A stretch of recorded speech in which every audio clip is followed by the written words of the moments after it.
BUD/S is broken up into 4 phases. The first phase is like kind of the preparation phase. And then the actual first phase is called first phase, and there's a bell that sits outside. And there are a set of footprints that sit in front of that bell. And they have a bell that they carry with them. So you can be out, laying out in the ocean, like shivering miserably. And if you decide to quit, you can get up and you can go ring the bell. But you don't ring it once. You ring it 3 times. But then after you quit, you go and you put on like a clean uniform with your helmet, and you go to the first phase office, and then you ring the bell 3 times, and then you take your helmet off and you put it in line. And I travel around and I give presentations on sort of the get naked mindset. Naked is an acronym, and the N stands for never quit. And in that presentation, I have a picture of like the bell and like a line of like 150 green helmets of all these guys that have quit. Like, it's not easy to get to SEAL training. We still don't understand what has someone stay and what has someone not want to be there. You mentioned preparation earlier, that you felt like you weren't adequately prepared for the training.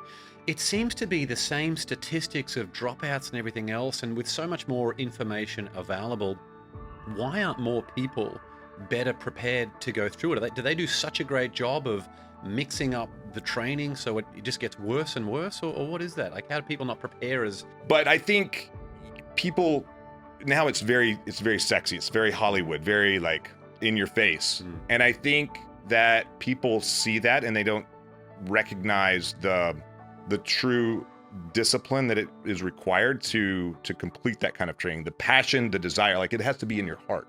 It's not in your mind. I mean, it's in your mind, but it has to be in your heart. And if you're not willing to accept failure along the way, I saw guys that were absolute studs. Like, I looked up to them. I was like, this is easy for you. Would quit because they didn't like the water. The water was too cold, or they couldn't stand the thought of being told they weren't good enough.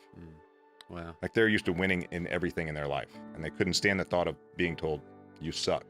Oh yeah, you won? No, you lost. Yeah, no, that push-up didn't count. That pull-up didn't count. And it broke them on the inside. Wow.